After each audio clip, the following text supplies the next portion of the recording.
Peace, power, power, peace. Once again, everybody, we're here. It's Thursday night, 7 o'clock, the Black Liberation Movement podcast. I'd like to say to everybody that's viewing tonight, give you a mighty greeting of power and peace.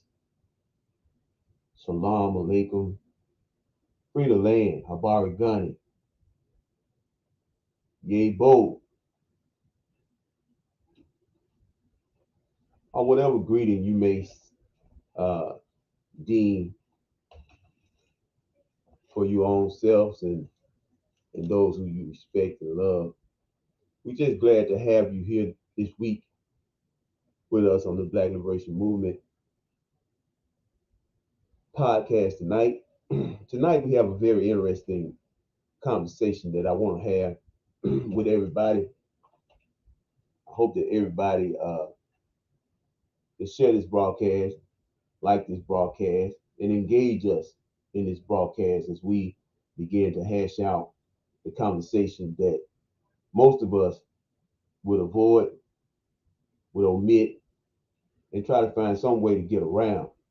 We want to make sure that we have those conversations, those serious conversations, those critical conversations, so that we'll be able to grow. We'll be able to proceed forward with progress, with the progress that's needed. Tonight, I want to bring something interesting to us that has a historical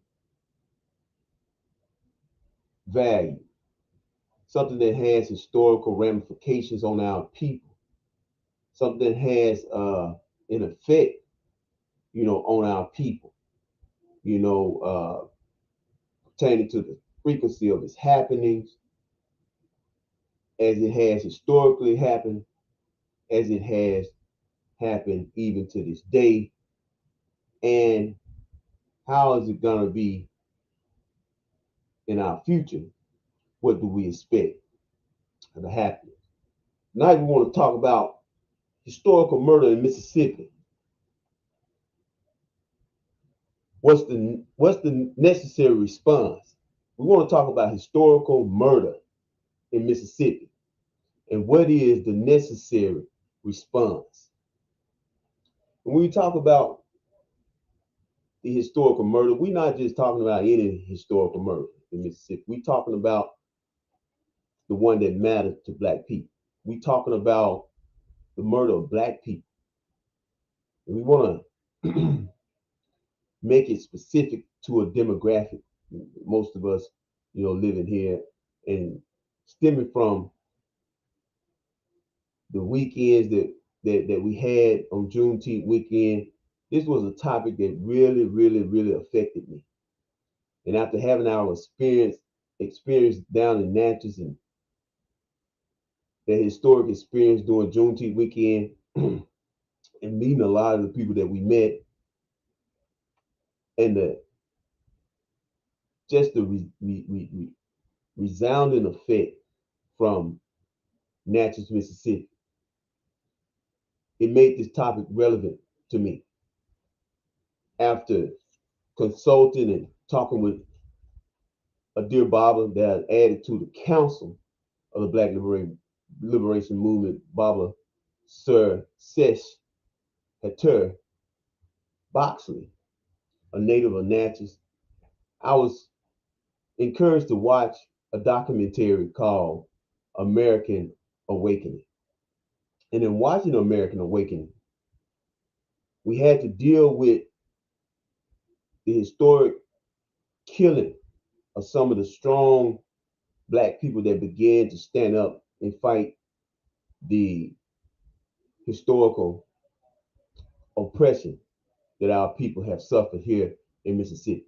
Some of these people we know, and some of these people we don't know. But in viewing this documentary, I had the opportunity to learn some more, thus provoking the topic tonight. historical murder in Mississippi. What's the necessary response? What is the necessary response? In that documentary, it's centered around the Natchez, Mississippi um, civil rights movement so much. Pretty much the civil rights movement in Natchez, Mississippi around the 1960s and in that particular dispensation of time, 1960. And it was a lot of killing that took place. But one significant killing was the murder of Wallace Jackson. The murder of Wallace Jackson. And with the murder of Wallace Jackson, who was a renowned brother in the community, with the murder of Wallace Jackson came with it sentiment. There you go. Thank you. That's Wallace Jackson that's up on the screen right there. Strong civil rights activist and presence in the community in Natchez. And I hope that we could get some of the people. I tried to tag people from Natchez, Mississippi, some people that we met along the way. You know, I wanted to have this conversation because it's so important. And I hope that the ancestors allow me the insight to point out how important it actually is. Looking historically at our leaders, our people being murdered by white supremacists throughout our history. But in a documentary, it highlighted the murder of Wallace Jackson. As you can see on the screen, that was Mr. Wallace Jackson, a father, a husband, a man in the community that was proud of who he was and went on to obtain a job at the rubber factory there in Natchez, Mississippi, that was previously held only by white men. So Mr. Jackson took a job there at the rubber factory, and eventually it cost him his life. It eventually cost him his life. Peace and power. Sister Monique Watson, I'm glad to see you. Any of y'all that's coming on, share this broadcast, and let's try and get some more people to this platform so that we can hear the critical conversations that we're pushing forward every week here with the Black Liberation Movement podcast. But peace, Baba Hollowell, glad to see you, brother, in the building tonight. Hope you can add to the conversation because we're talking about this mighty state of Mississippi and the historic murders that have taken place and things that are still pressing against the Black community in a mighty way. And we want to talk about what happens to our people. What happens to the psyche of Black people being murdered,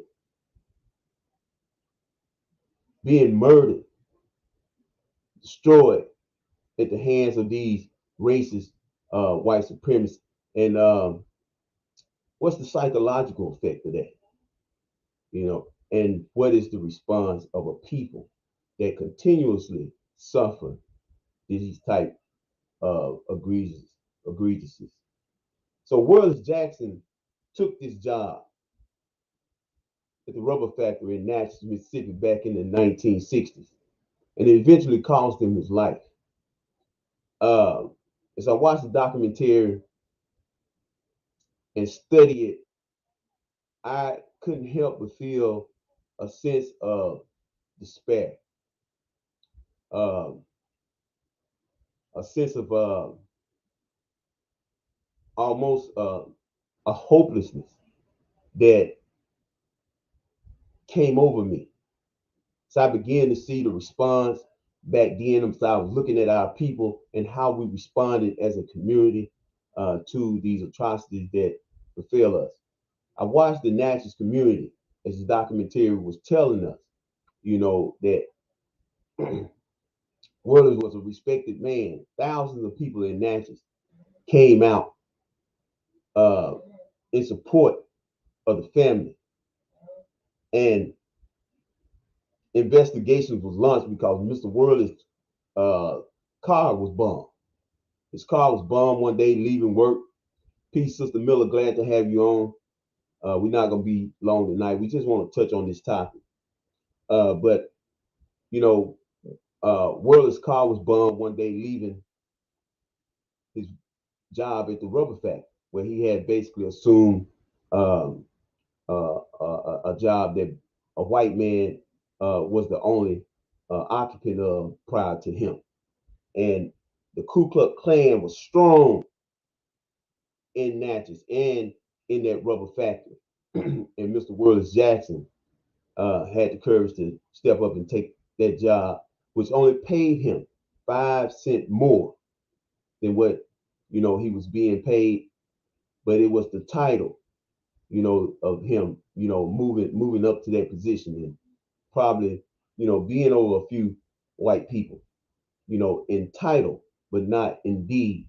And that resentment that existed among the white constituents and the white colleagues or whatever you would call them there, the Ku Klux Klan strongly rooted in that factory, strongly rooted in the culture of Natchez that eventually took Mr. Jackson's life.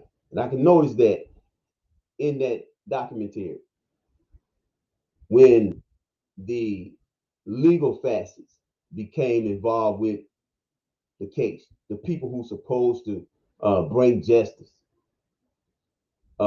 bring some type of resolve legally to the matter. These people failed us time after time after time. Yes, that's a picture right there of Worley's vehicle after it was bombed. The bomb was placed. Peace, Sister Bear. Glad to have you on. Share this broadcast with others so that we can have these critical conversations. Thank y'all for sharing the broadcast, um, and thank you for being on. But that's a picture of Mr. Wallace Jackson's vehicle, and the bomb was placed under his vehicle and uh, took his life. So, what I want to talk about tonight, because we don't have Baba Kamal tonight, unfortunately, he has to deal with his family situation where, you know, I hate to say, uh, his house was invaded. He's fine, his family's fine, but his house was broken into in broad daylight. So he's dealing with that, at this moment. So he had a lot of the content for tonight, but I'm gonna carry this show myself. But we won't even talk about that, because once we start talking about murder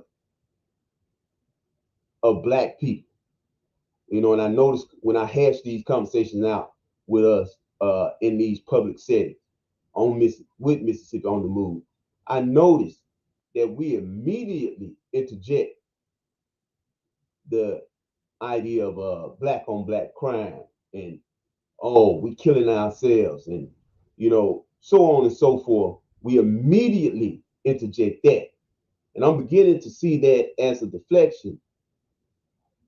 I'm beginning to see that as a deflection in the inability of our people to deal with the initial uh, murder that has caused such a psychological psychosis with black people to the point where we have lost our humanity, thus for producing a lack of proper response. And I just was triggered by the murder of Wallace Jackson. And I want you all to chime in today because we want to focus this talk around three major murders that took place in Mississippi. Three major murders that have taken place in Mississippi that have basically affected not only Mississippi, it has gone on to affect the world. The world. And I want us to think about the psychological ramifications of these murders and what it has caused. And think about our collective inability to respond properly in the wake, in the throes of these type of murders happening to Black people, happening to our people. Think about it. Those three murders, first of all, like I said, it was triggered by me watching Wallace Jackson and the documentary American Reckoning. But I really want to focus on two murders that we know a lot more about, just in general as a people. And those murders are the murders of Emmett Till and the murder of Medgar Evers. Emmett Till, yes, that's Emmett right there, and the murder of Medgar Evers. But let's focus on Emmett Till. Emmett Till, keep the picture up there for a second, Sister Crystal. Emmett Till murder is very pivotal in this country. Very pivotal murder. And there we see Brother Emmett and his mother, Mamie Till. And the story would have it because we have made trips to Emmett Till museums and down in what's the name of the town? It'll come to me soon. But we have made trips to the Emmett Till Intrepid Museum that's curated and directed by Mayor Johnny Thomas. And I've heard what I call the credible backdoor accounts. That's right, in Glendora, Mississippi. I have heard the credible backdoor accounts of the Emmett Till saga. What happened to our brother? What happened to our brother? Thank you, Sister Nikki, for chiming in. We want to share this broadcast tonight. We want to like, and we want to engage this conversation tonight. Yes, Glendora, Mississippi. And upon going to Glendora and hearing the account that's so well documented by Mayor Johnny Thomas, the best account verbatim of what happened to Emmett Till, given by Johnny Thompson in that great museum down there that he had that people overlook, and they give more credit to the state, so-called state-funded museum that most people would visit. We visited Mr. Johnny Thomas Museum, and he gave us a great account of the history of the Emmett Till saga and how it all happened. And for those of you who don't know, let's run it back. Emmett Till was sent down south from Chicago, back in the summer of 1955 by his mother Mamie. Caught the train, come to Mississippi. Spent the summer down in Glendora, Mississippi, and to be with his Uncle Mose. And while being down here, Emmett Till had an encounter with a white woman. We got stuff in the news right now about this case. If we can get that white lady's name, really like to forget her, but the situation precipitates that we understand every part of this dynamic. But Emmett Till, that's what's on the screen is Emmett Till, the Emmett Till Intrepid Museum, very humble place that had been put together by Mayor Johnny Thomas, right there in Glendora, Mississippi. And you step inside it to a world of knowledge and information of our past that will touch the very core of your own DNA. So yes, this is a very great place, and we'll be going back to visit Mayor Johnny Thomas and his story. We're going to make it part of a tour that we are going to conduct with the Black Liberation Movement. So, but anyway, Emmett Till was sent here by his mother one summer uh, like so many of us had fled Mississippi and went to Chicago, um, and had family back home here in Mississippi. So Emmett Till was here in Mississippi, and for all account purposes, he was said to have whistled at the white woman, Carolyn, at the time, Carolyn Bryant Dunham. Carolyn Bryant, at that particular time, a 21-year-old store clerk in Money, Mississippi. Uh, and after this situation was supposed to happen, uh, Emmett was killed. But how was he killed? How was he killed? For allegedly so-called whistling at this white woman. How was he killed? Manner in which he was killed. The account says that Emmett Till was home in Uncle Mo's home, sleeping in the bed with his cousin, when a knock came to Uncle Mo's door.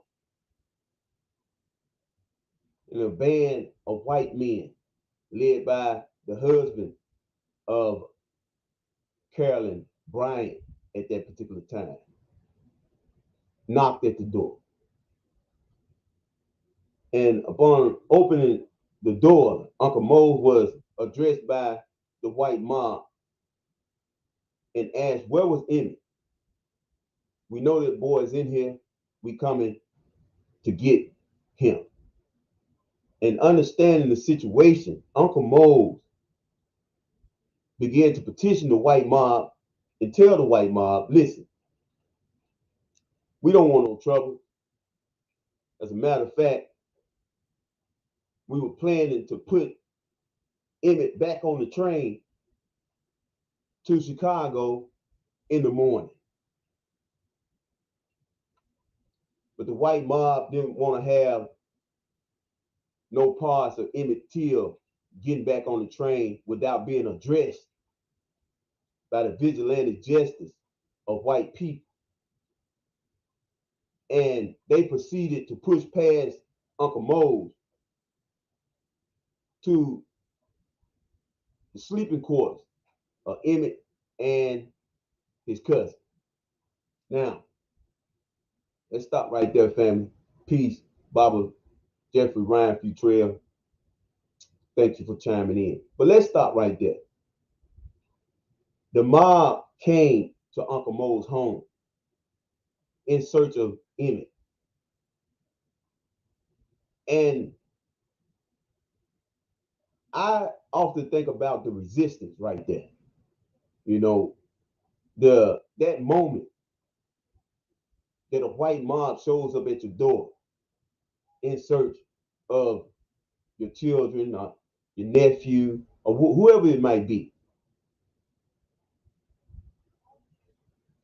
What happens there that we don't have the mentality to put our lives on the line at that particular point, to put our very humanity on the line at that particular point? You know, we like to say all the time, we like to say, you know, I couldn't have done it.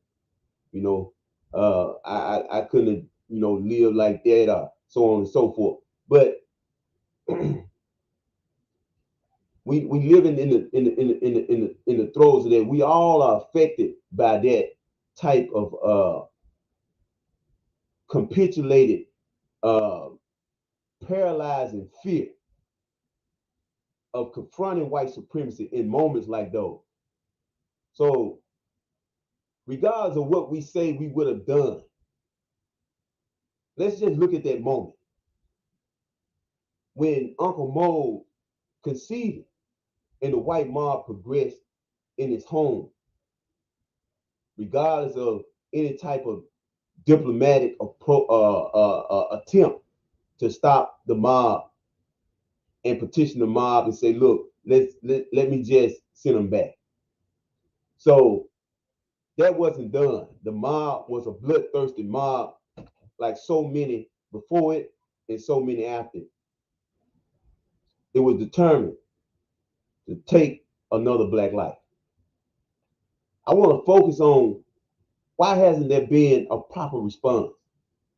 So as the mob pushed through the house, they got to Emmett, and Emmett undoubtedly was hearing the exchanges, the verbal exchanges that were taking place. Imagine, I want all our minds to go to that young 14-year-old boy's mind, hearing the exchange taking place and fearing for your life. Let go to that. So it's two mindsets at play here. It's the mindset of Uncle Mose and his effort to try and protect that obviously failed, in the mindset of a young black boy being terrified with basically no protection.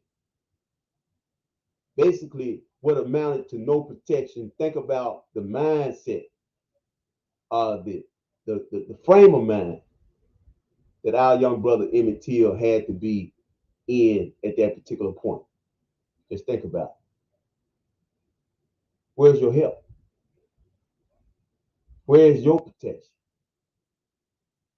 And this becomes a microcosm of the psychosis that we suffering, even up until our time, with the Trayvon Martin, the Philando Castillos, the Jordan Davis, the Tamir Rice, and the list goes on and on and on and on. But Emmett Till was approached by the mob and dragged out of Uncle Mo's house. I'm sure to the screaming and the petitioning and the begging.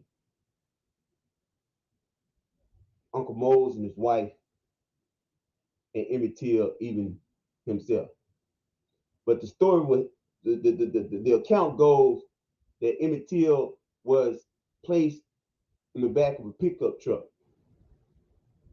and basically terrorized from county to county. The account says it was a period of over 2 days that these people murdered Emmett Till and throwed his body. All yeah, Brother Michael Hollowell. Not only do Black Lives matter, yeah, no, you saying Black Lives matter? Of course, Black Lives matter. We want to talk about the humanity of Black people, the humanity of Black people, that which has been compromised to the point, or do we even think that we have a humanity worth respecting? It's the great Baba Shabak Africa, and y'all hear me say it all the time. That quotes that a people will be marginalized, discriminated against, and oppressed to the point of even being killed until we develop the moral character to stand up for our own humanity. What is it going to take?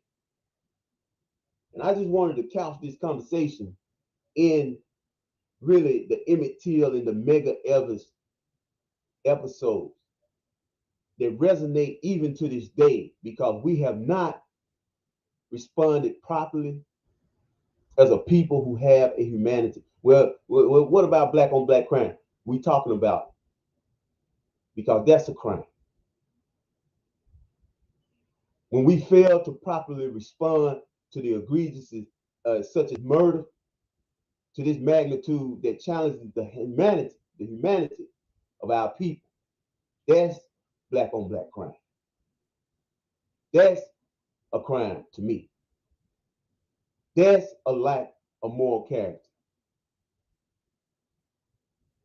That's failure to establish yourself as a part of humanity that is to be respected. And so any people that cannot stand for their own humanity eventually will turn inward on itself. Eventually will turn inward on itself. So if you're asking, Brother Patrick Lumumba.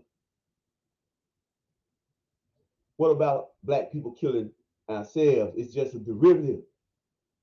It's a reciprocation of us not standing up for our own humanity against those who have historically destroyed us to the point where we don't see any value in ourselves. Why didn't we stand up as a people in the wake of Emmett Till's horrific murder that was broadcast all over the world? This was broadcast all over the world. The accounts say that Mother Mamie wanted an open casket funeral, so that the world could see the horrors of what happened to her son Emmett. He was beaten so badly. We were standing on the ground of the museum. Our young brother was beaten so badly with the gin, the fan wheel was attached to his body. He was thrown into the river. He was found a couple days later by a fisherman, and his body floated to the point where his face was unrecognizable. And Mamie Till wanted the world to see, put the picture of Mamie and her son back up there, and her son Emmett. She wanted the world to see him and see what was done to him. But what I want to focus on is how we internalize this type of thing, how we internalize it, and what eventually we do about it. Now, bouncing from Emmett to Medgar Evers, historic civil rights fighter. That's a picture of Emmett and his beautiful mother, Mamie. She lost her son to the horrors of terrorists back in 1955. Now, Medgar Evers, put him up there because for the last 30 minutes, I want to engage the audience on what about the lack of response for our people. That's Medgar Evers right there. Very powerful brother, very humble beginning. Medgar Evers was a person that believed in the education of black people. The brother walked 12 miles to school every day. He went on to become a student, collegiate student at Alcorn State University, where he was a standout athlete as well at Alcorn State University. He left there, became involved in the NAACP, and he was an insurance salesman. He became the field marshal of the NAACP. He was strongly influenced by Dr. T.R. Howard. Dr. T.R. Howard of Mount Bayou, Mississippi. Emmett Till became an agitator to white supremacist social constructs. And in becoming an agitator to white supremacist social constructs, Emmett Till eventually lost his life to an ambush in his driveway one day coming home at the hands of Byron De La Beckwith. We just left Jackson, Mississippi a couple of weekends ago, Juneteenth weekend, where we took the children to the Civil Rights Museum, and they got an opportunity to see the exhibition on Medgar Evers. And it was an opportunity that was surreal to them, and it was surreal to me because we had just had an Ashe Academy segment done by Brother Akil where he focused on Medgar Evers and some of the strong black people that have stood for us in the state of Mississippi with our children. So our children had kind of been pre-versed on Medgar Evers. So when they saw the exhibition, it automatically intrigued them because they had been taught, on the history of Medgar Evers. So they got an opportunity to sit in this exhibition and have the story told again that confirmed what they had already studied at the Ashe Academy. And that's why y'all should hit that cash app right there that's running across the bottom of the screen. Because we're an independent education institution that teach our children properly. History, put it in the proper context so that our children can understand what it is that we're dealing with. The conversation that we don't want to have, our children can stomach it. I watch people jump on and off this broadcast already because we can't stomach talking about our lack of responsibility. We don't want to address white supremacy as it pertains to the killing, the destruction that white supremacy have wreaked havoc on our people in our community. We don't want to talk about that. So that's where we at. Medgar was killed in his front yard. He was killed in his front yard. And that's the rifle. Thank you, Sister Crystal.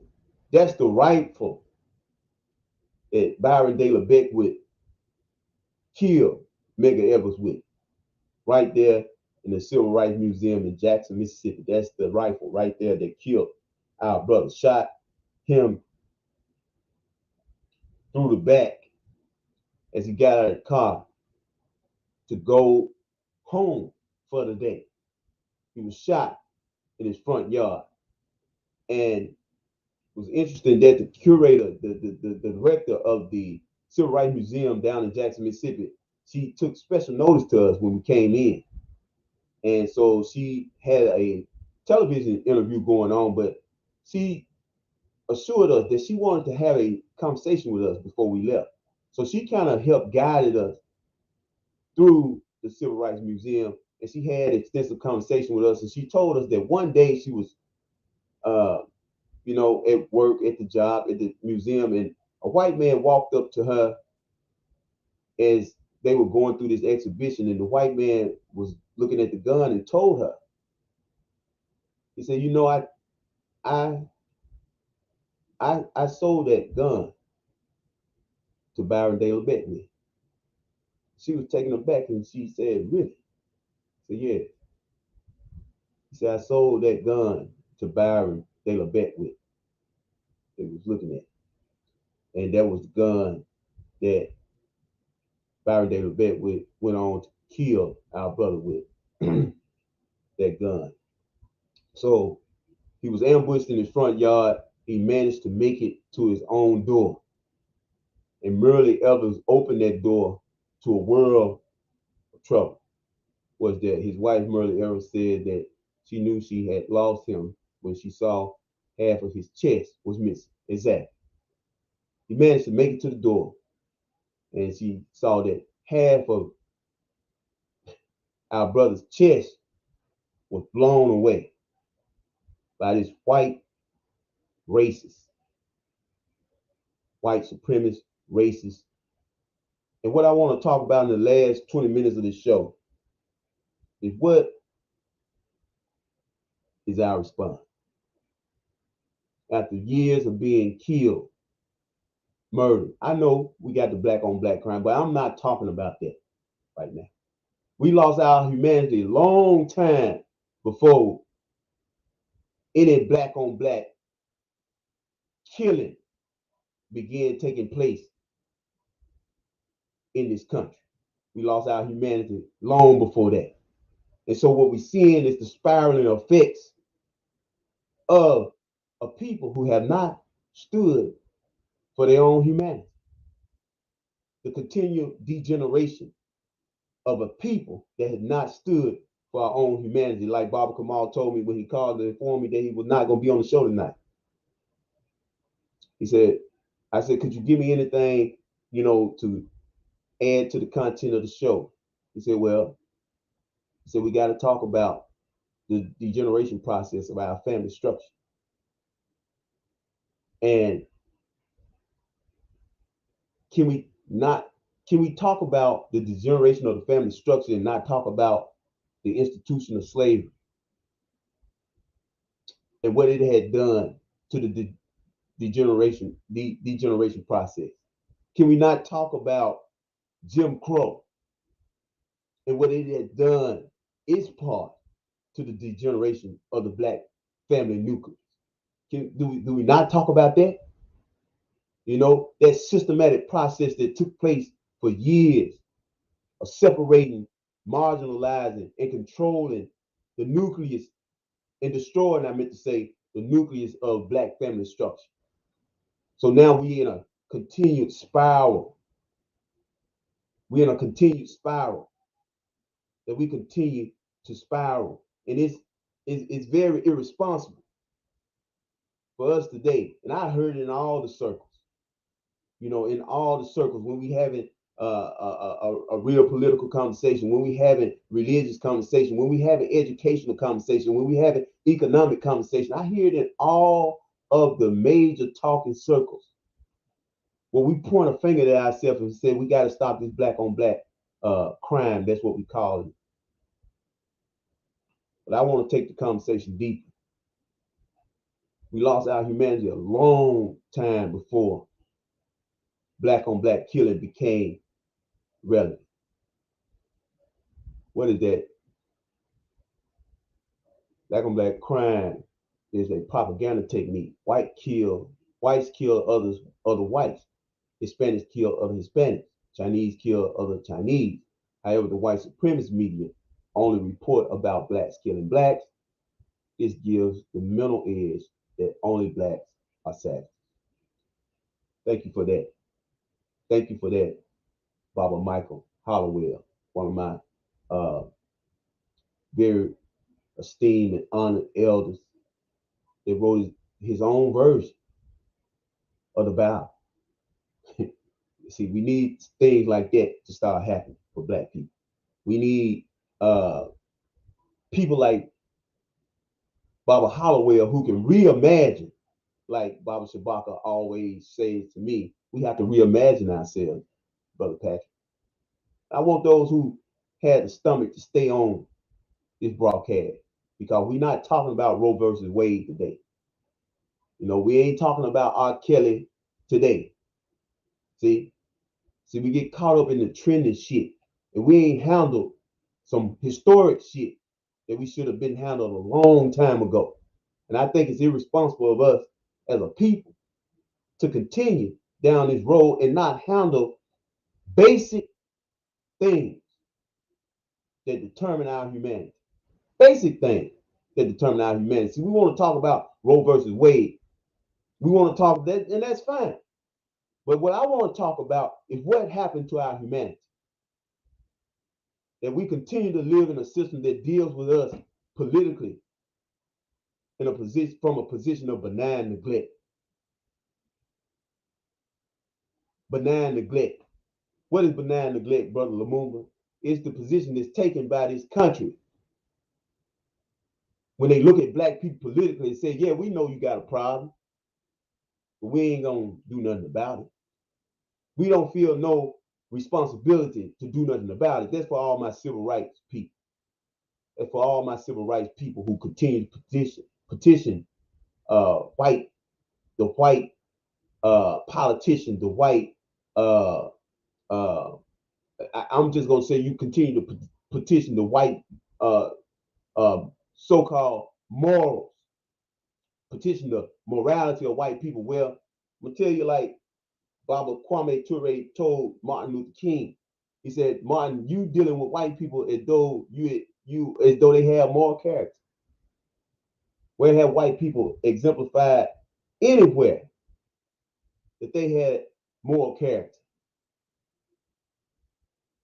So today we are here. You know, we're here. Of people who have not announced to the world that we have a humanity. We have not announced to the world that we have a humanity. I think when we was down at the Civil Rights Museum, what caught special interest and caught our attention was these monuments, these columns that they had going all throughout the Civil Rights Museum with names littered all down these columns, column after column after column after column after column, different dispensations of time. I think they had them in 10-year interval in time. And what it was names of black men that had been lynched in Mississippi. And the names went on and on and on and on and on. So we're talking about a culture of killing. See, we think we're talking about black on black crime, but we're not talking about the culture and the bloodthirst of white people killing black people. And what are the effects of that? And what is our response to that? It was John Henrik Clarke that said, we have not responded to racism, white supremacy. We've only reacted. We only reacted. We have not responded to racism, white supremacy. We have not responded to racism, white supremacy. We have only reacted. So how do you quantify that? How do you quantify not responding, only reacting? Well, you got to figure out what's the difference between reacting and responding. And the best I can do, maybe somebody out there can do a little bit better, but when you react to something, that's your emotion based on an action against you. That's just your emotion. Thank you, Sister Crystal. Hold that there. That's just an emotion based on an action against you. That's your reaction to an action. But a response is your emotion plus an action of your own. Let's do that again. What is the difference between reaction and response? A reaction is your emotional. That's your reaction. It's your emotion based on an action against you. A response is your emotion plus an action against the action that was perpetrated against you. So response means doing something.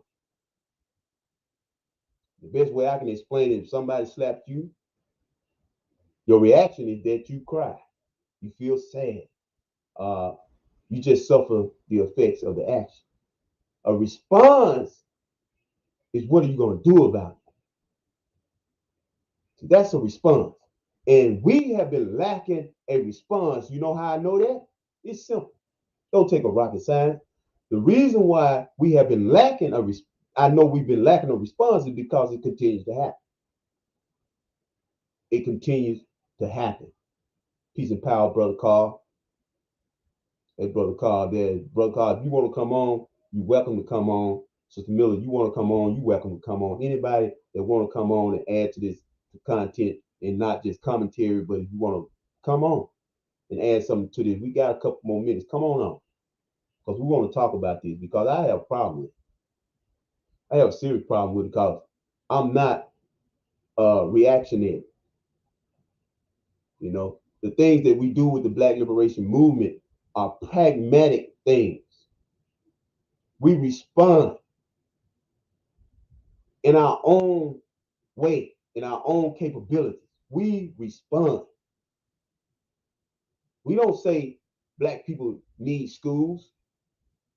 We actually go and create a school. Yes, it may be small, but that's a result of you too. Our school being small is a result of you too. Y'all have heard us. You've heard us talking. You've seen what we're doing. How much have you sent to that cash app right there? How much have you sent to it? So you part of the school being little. The school just having a few students.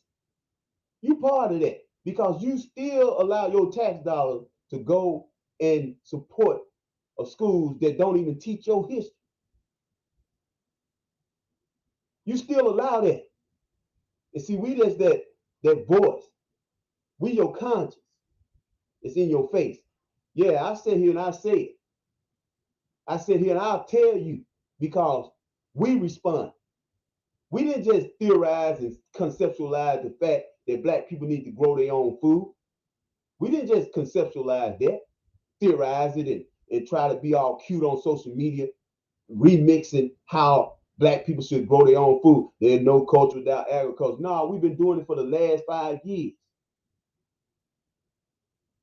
hashing it out, tilling the soil, seeing what that's all about. Am I a farmer? No, I'm not a farmer, but I've learned to be one because we respond. Let's read Barbara Hollowell's comment. He said the response to the murders of black by white supremacists is being in a position to defend our humanity. One of the responses is understanding that our open enemy should be characterized as being a psychopath. That's right. Dr. Bobby E. Wright book, Psychopathic Racial Personality.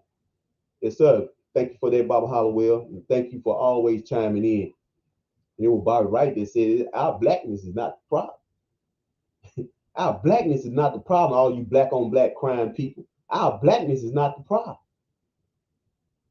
It's the psychopathic, sociopathic nature of those who do what they do because we're black.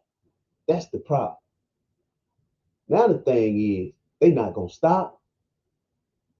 They're not gonna stop. The thing is, what are you gonna do about it? See? And don't think you so assimilated that it ain't gonna happen to you. This thing is on a runaway path. You know, white supremacy is what it is.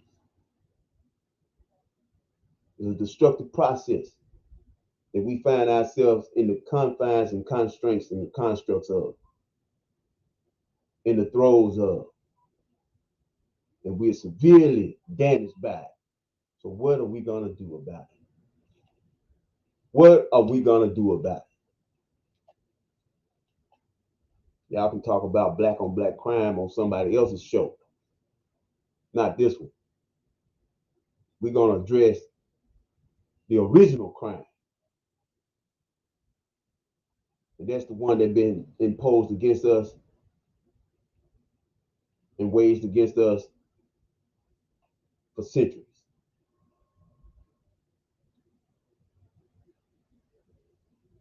Did Brother Carl want to come on? I don't think so. I don't know. But anyway, those are the columns right there. And behind that column that you're seeing on the screen is many more columns. Many more columns all throughout the museum of the lynching. Now think about all those lynchings in these last 10 minutes.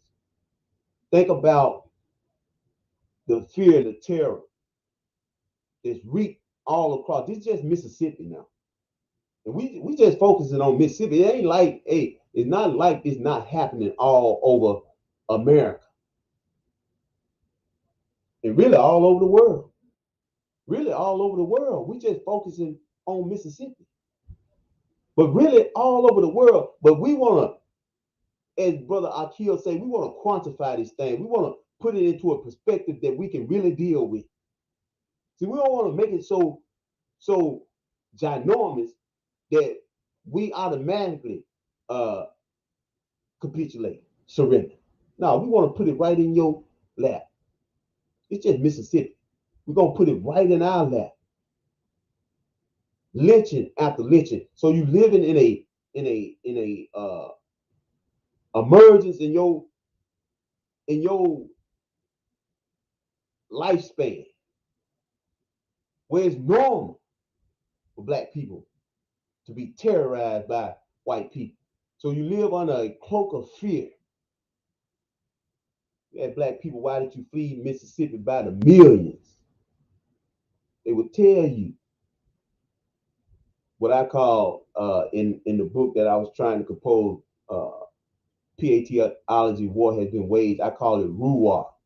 That's an acronym, RUWA, RUWA, Racial Unbridled White Aggression.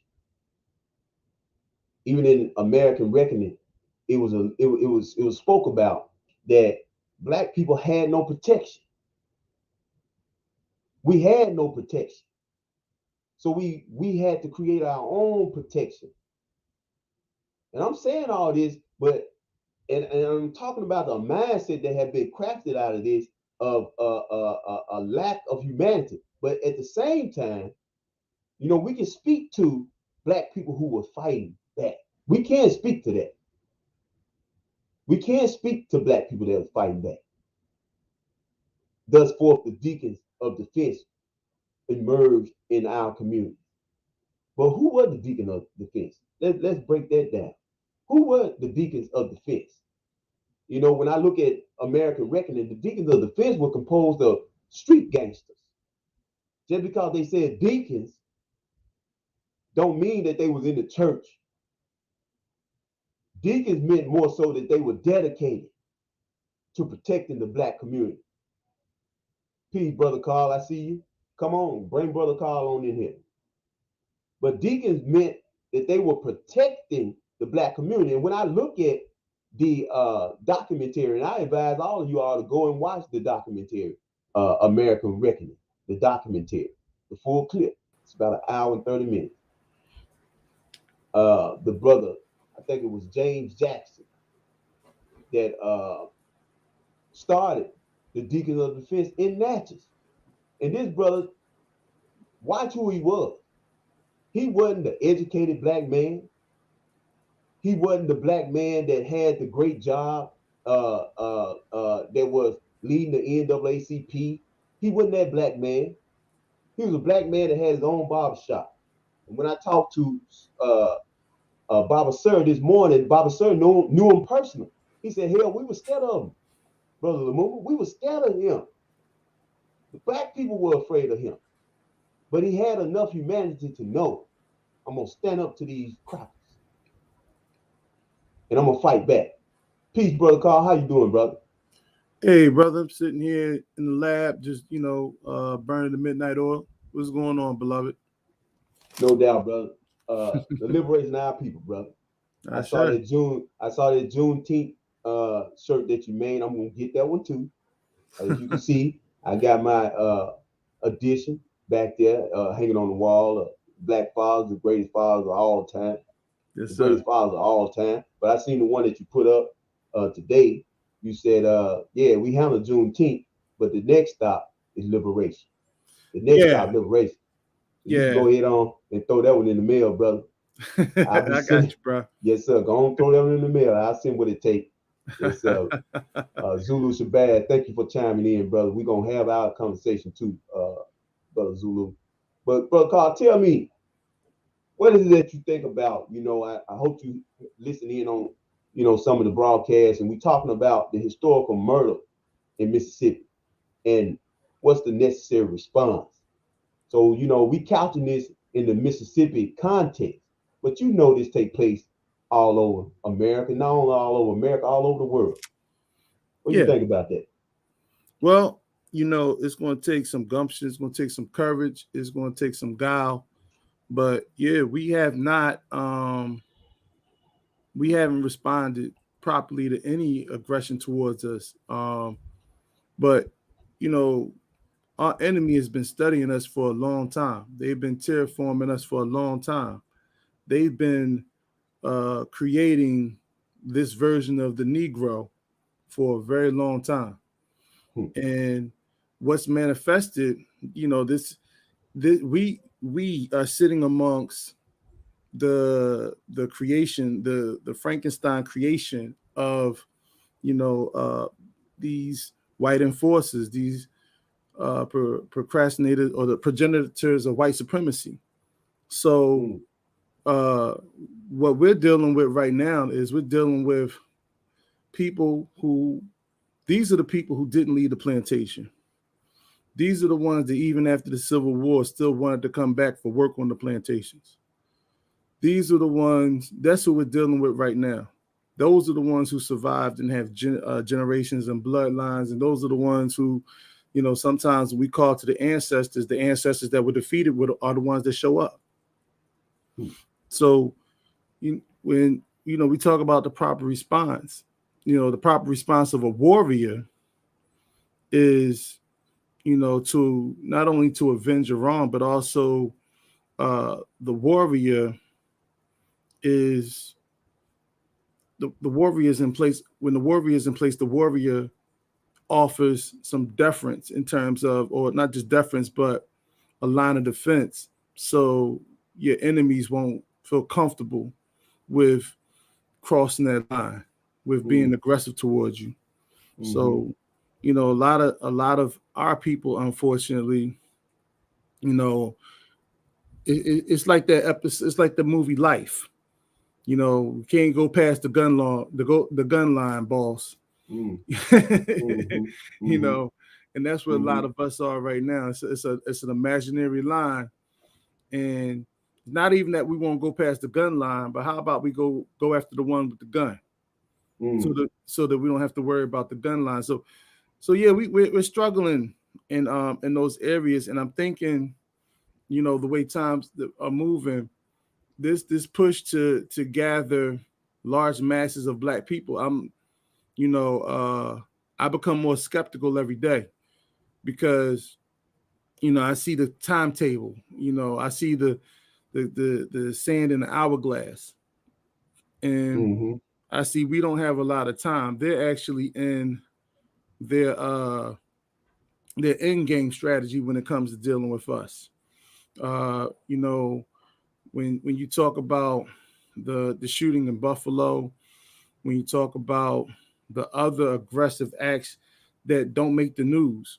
I mean, you were just talking about people being lynched. We just had somebody lynched in suburban Philadelphia, Bluebell, PA. And there's still a lot of there's the police up here are creating a lot of obstacles for the families. They're just trying to get some truth in terms of what happened to their son. So we're going to talk about that tomorrow on my show, the IDP Expressions Network News Show. We're going to talk about that tomorrow night, along with other things as we talk about. We go back. You talk about the Deacons of Self-Defense, which the Deacons for Justice and Self-Defense, and their creation in Louisiana. These were brothers who got tired. They weren't just deacons. These brothers, like you said, they were warriors. These brothers were coming home from World War II and the Korean War. And their mindset was, we're not going to sit over there and fight for America and then come home and have America attack our people. Right. So that's what their alignment was. And they sort of were the precursors to the Black Panthers, because the Black Panthers saw how they were moving, and the Black Panthers sort of, took the cue and picked up that revolutionary fight. We're gonna talk about that. We're also going to talk about the necessity for, we're going to go back to the Green Book Travel Guide. And, we're going to tie all that into what we need to be doing and how we need to be functioning and networking in this day and time, to not only to survive, but to insulate ourselves against these aggressions that are coming at us from all these different directions. So, bro, I look forward to you and everybody here pulling up, tomorrow. I think it's probably going to be 5:15 Central Standard Time.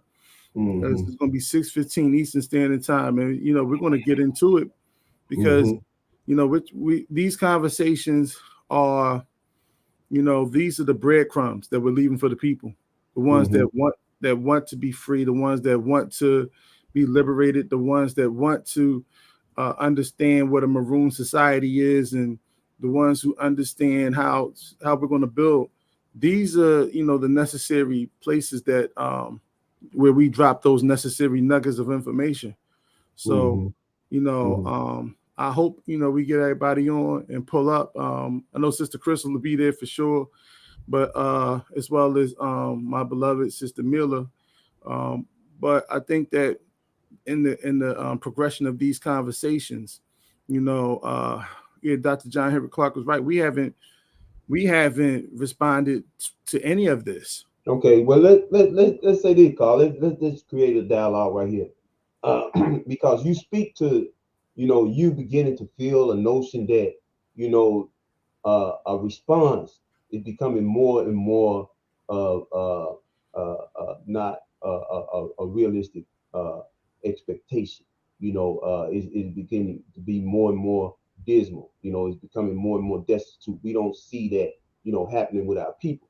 Well, let's let's do this, brother Carl, because the whole idea of nationalism, building a nation state, a national nation build. That's the term we should be using. Nation build. Is based on uh, the idea of us being able to imagine a nation. Having an imagination, being able to imagine a nation. And in doing that, land comes into the conversation. Where can it not? If we serious, land comes into the conversation. So what I have had an opportunity, to see, with my own eye, in a few critical situations is black people, exemplifying the propensity to create a nation, in real time. I have had the opportunity to see that. I'm connected with, some brothers and sisters, and where we are connected with some brothers and sisters that has a propensity and has exemplified the the reality, the pragmaticism in moving that direction. So, we come up with this idea of domesticated sovereignty. So when we start talking about Mississippi, and you for one have been somebody that has exemplified to me who's been on this path now for some years now, bringing the intellect, back, to a demographic.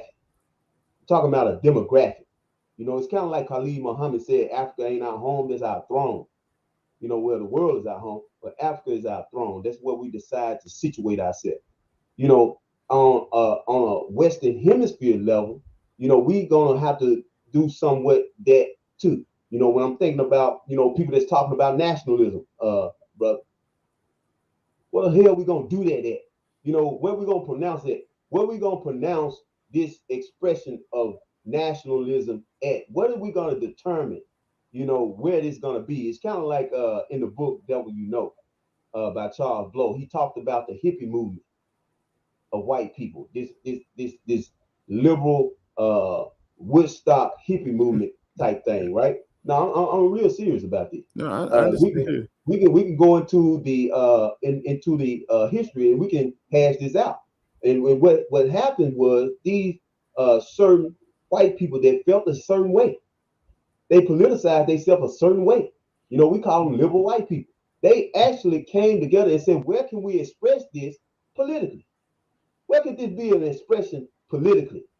And they looked at where they can obtain the numbers to be a political force. I mean, with the idea of this white liberal piece, we anti-slavery, but we also anti-black. You see what I'm saying? But where this small amount of white people going to situate themselves? Guess where it was? Guess what got established behind this? Guess where they found that they could situate themselves and be a political force and impose their idea? Vermont. The state of Vermont is actually a political liberal state where these few white people, the critical mass of those people who thought alike, they found each other. Like Dr. Murphy always told us, he said, hey, look, man, we're not as divided as we are disconnected. We're a dismembered family all over the nation, and we have not made the critical connection yet because we haven't decided on a collective idea of nationalism. We all want to do it this way. We want to do it that way. And I said, hey, look, after I came back from Natchez and I saw what I saw, if Zulu Shabazz still on here, send him the goddamn link so we can talk about it. Send him that goddamn link and let them come on here because we're going to talk about it. I seen, uh, people with the like minds that had to send it for the same reason. But they went back to their various places across America, brother. They went back to South Carolina. They went back to California. They went back to Texas, but they were saying, I saw something when I came to Mississippi. I saw a resource territory. And I came up with the idea called, check it out. I said, Khalid Muhammad said Africa ain't our throne. I mean our home, but it is our throne. So I wanted to tell the brothers and sisters that came to Mississippi, Mississippi may not be your place, but it can be your base. Why don't you invest in Mississippi? You know, why don't you invest in the goddamn land? You know, I hear from, you know, all the Bibles like Dr. Murphy, Dr. Richmond. He said revolution is not done in the city, it's done on the countryside. You know, so when we invest in a place that we have decided collectively, we don't have to be there. We can invest in it. We can develop it in ways. So when we left there, we had conversation with brothers who was talking about, you know, how can we grow wheat and practice Pan-Africanism and put that wheat on barges off ports in Rosedale, Mississippi, Ruralville, Mississippi, Natchez, Mississippi, and we established those ports and we shipped that wheat to Africa. That's the pragmatic Pan-Africanism versus the concept. So, you know, just thinking about that, brother, and where could we start, you know, to a real practical applicated, like you say in Independence Day, the practical application of nation building. Where could we start, you know, actually applying? We had brothers talking about buying 40 acres of land, sending me clips of newspapers in Mississippi. Said, brother, do you know this land right here is for sale in Mississippi? We can go get this land.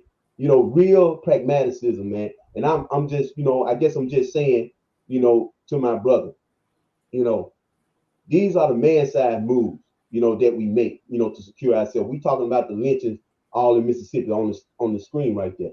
But you telling me, God damn it, brother just got lynched in Philadelphia. Yeah. So, you know, just speaking to, you know, a domesticated sovereignty, where are we gonna do this at? You know, where can we, you know, really look at, you know, and you know, in your experience in Mississippi, what do you think about it?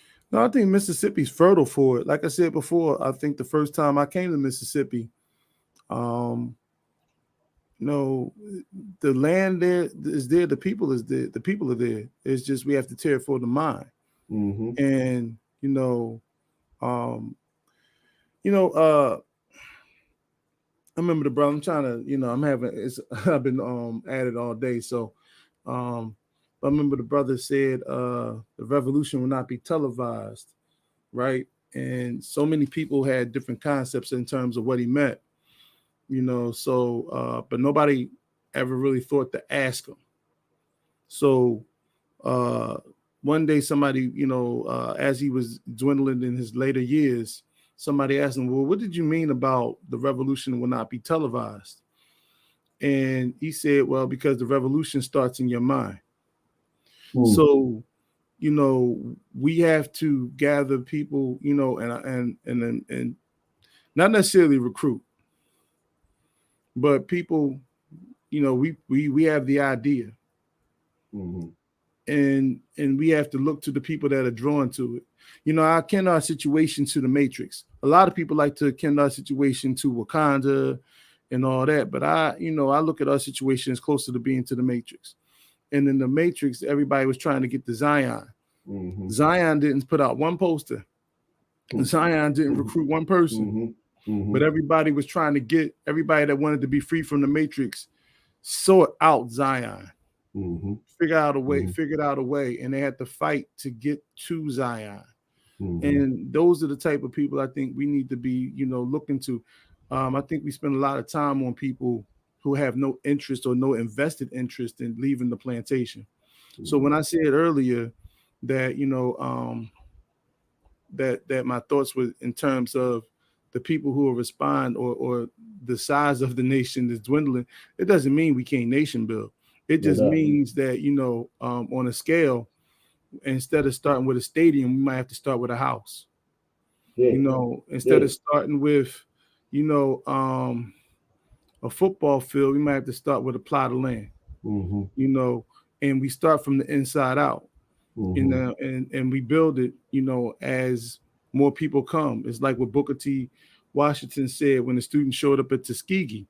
He said, you know, they had where the classrooms and where the building. He said, we are standing in the classrooms and this is going to be the building. See the bricks, see the mortar. We're going to build this right here.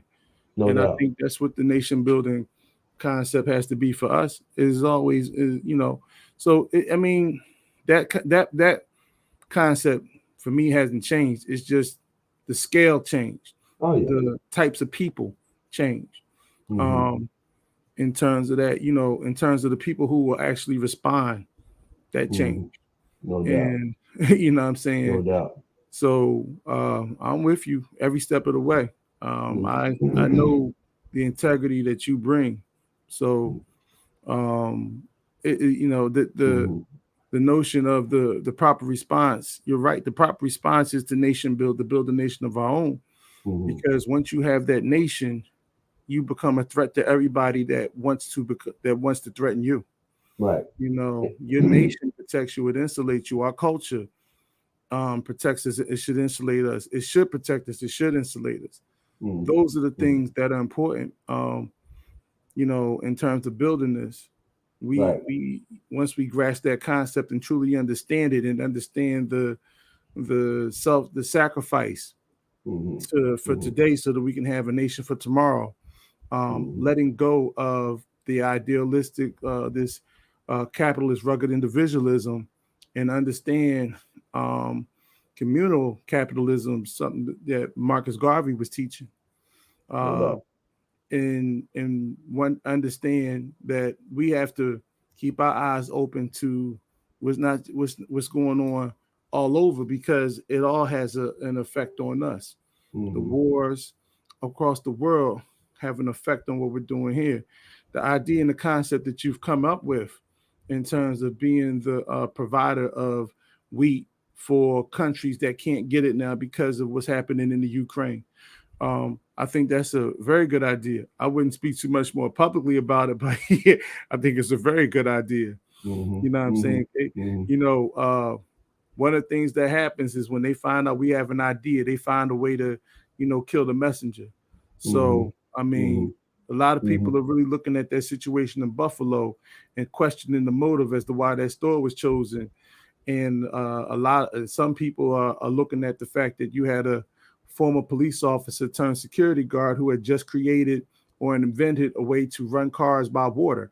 Now you see what's happening with the gas prices right now. Imagine if you could have a car that was running by water. You know Mm-hmm. what I'm saying? Mm-hmm. What that would do to the economy, what that would do to the people who control the oil industry and the power industry in the world. You Mm-hmm. would put a dent in their pockets, you would put a dent in their control, which is more important Mm-hmm. than the money. Mm-hmm. So, like I Mm-hmm. said, I love the idea, but I like to keep things close to the vest. Yes, Sister Crystal, Girl Scott Heron. Thank you so much. Yeah. Yeah, no doubt, bro. And I understand. I appreciate, the concern, but how it is, brother. With me, Yeah, I you, do, you, brother. al- you already know how it is with me. Yeah, I do. I'm at the point where we gonna do anything, it's gonna be public anyway. The idea may need to be kept on the wrap, but when we start doing it, what's gonna happen? you know. So it's gonna Yeah. be done. So most definitely, I'm just talking to the mature mindset, the Mhm. mature development of our humanity, and projecting things and putting things into the air and into motion, and then it being it inspiring our brothers and our sisters to do what it is that's being talked about. You know what I'm saying? When these brothers talking about, the practice of Pan Africanism, the practice of putting these things in place, I get invigorated. It becomes a part of my mission. You know what I'm saying? You don't just call me and say, hey, look, we need to get some trucks because, the trucking industry is wide open. God damn it, I'm finna buy some trucks. I'm finna buy some trucks and I'm finna put it into practical application. And that's what, finna get done. So only thing I'm saying, brother, is that, and I know you know my desire. I mean, you know my heart. We've been around each other long enough, to know whatever I have, I'm gonna put it toward the liberation of our people, period. So when we get brothers to talking about mature things, where we can actually become major players, in humanity, when we actually practicing the ideas that we talk about, Pan Africanism and putting it into motion. And I want a challenge for this earth. I want to challenge. I want to be, a part of the decision making process where we actually becoming autonomous. I want to be that, you know, and I want to be able to inspire people to do that. And I don't know how fast I can do it, you know, without the advent of this social system right here that we have. Who gonna call me after this? You know, who gonna talk to me? You know, after this, and put together a pragmatic plan. You know, but yeah, that's what we talking about, brother Carl, man. And appreciate you every time, brother. I'm most definitely gonna be chimed in tomorrow. Yeah. I wanted to mention this right here too. Uh, so Crystal texted me some information today on Patrice Lumumba, and I was looking at it yesterday. You know, Patrice Lumumba family. Uh, uh, the only thing left of Patrice Lumumba that we can see tangible, that's tangible, was a gold tooth and a gold tooth. You understand? In the way, you know, that uh, one of the most powerful leaders that we knew, you know, and what it was that he did, you know, in the Congo, creating an independent government there in the Congo, the way that he was killed, you know, uh, dismembered, set on fire, you know, all these egregious things. And, you know, years later, you know, uh, retaining a gold tooth, you know, I think his body was even put in acid, you Yeah, know, that was all and that was left of him was the tooth, yeah. and it was So worn around the one of the French luminaries was wearing it around his neck as a chain, you exactly, know, as a memento. like a warrior would wear a lion's tooth or something Mm-hmm. to show uh conquering. You know what I'm saying? To conquer. See that I'm incensed, you know, about stuff like that. You know, and in the capitulated response, man. You know what I'm saying? Even from, you know, and I'm not the family, you know what I'm saying? It's just our overall capitulated response. I watched American Reckoning, and Wallace Jackson is still not a clear cut to who killed him. But the thing is, the family response. You know, that when our brothers and sisters are killed today, the families response. You Mm-hmm. know, which is overall our response. You know, to this egregiousness that keep on happening. You know, at what point? At what point do we have a respected uh, code of response? That's Brother Patrice Lumumba on the screen now. Mm-hmm. Yeah, yeah, his spirit resonate with me, man. His spirit resonate with me, and to my understanding, him and Mega Evers was actually born on the same day. Wow. I'm talking about the same exact day they were Mm. born, the same Wow. exact day. And I think Sister Crystal also texted me that Tamir, no, who was it? Sister Crystal, the two, uh, It's Crystal right on it. yeah, Crystal be on it, man. The two brothers that was killed basically on the same day, 2 years apart, and it Mhm. spoke volumes to me because And we can have don't think for a second that significance went past the ones who killed them. They right, understood the right, significance of killing them on those days. Those are like spiritual holidays to them, and ritual. Those are ritual. ritualistic in nature. Right. And that's what I'm saying. You know, so we Mhm. live in the social constructs of a world now that we can have leaders that's born on the same day that's basically pursuing the same liberation, but at the same time we living in in the constructs of people who conducting rituals against our people, where we losing our people on the same days and time. Jordan Davis and Tamir Rice, brother. That's who it Mhm. was. They was killed on the same day, 2 years apart. But Mhm. yeah, that's the thing, brother Carl, man. Mhm. You had another word? Well, you know, uh, it's funny because I think back in like 2019, it was uh toward the end of it of 2019. Mm-hmm. Um, I saw a Facebook post, and it was somebody who it was a brother who said, for all of y'all people out there trying to push black liberation on everybody, let me ask you one question. Did any of us ask you to liberate us? And that question was resounding to me because it made me sort of recalibrate, the direction of my energy. And that's when I started to identify with, like I said, concepts with the Matrix and Zion, in which we go to work on building Zion wherever or that base. If it's in Mississippi, which is a very fertile ground, then let's do that. And those who want to be free will come. Enemies will come too, but they our already here. Yeah, right. They already here. Yeah, But where ain't they? Yeah, our vetting process is going to have to determine who we're dealing with, and how we shake out those snakes and rats out the weeds. Yeah. But I say let's keep building, and that's all we can do is build, and I think that's the goal. That's the game plan. We don't, they've accelerated their game plan, and they're pushed to eradicate us. It's already happening. They're creating laws and policies to make it easier to kill us. So they're actually moving forward on the ground with boots on the ground. So if we don't do anything in the next few years, I'm not sure there's going to be anybody around to do anything. So we have to get started now. And that, like I said, that terraformation of the mind, Gil Scott Heron said the revolution, it starts there.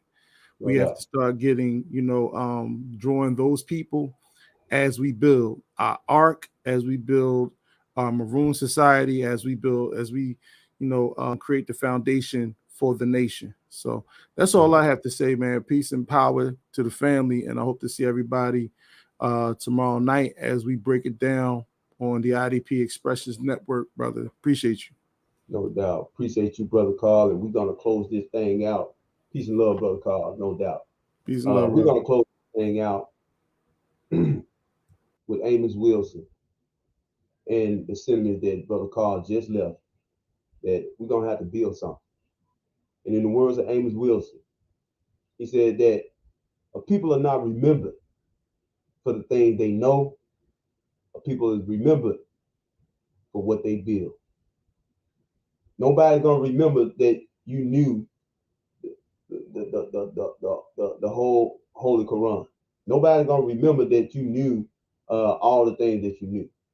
But when they see something that you built, people will remember. So with that being said, I thank you all for chiming in to the Black Liberation Movement podcast this Thursday night. We hope that you got something of substance to take with you. That Cash App is rolling at the bottom of the screen. Take it serious. We some serious people that's trying to do some serious things. Thank y'all for chiming in this week. Power and peace. Peace and love.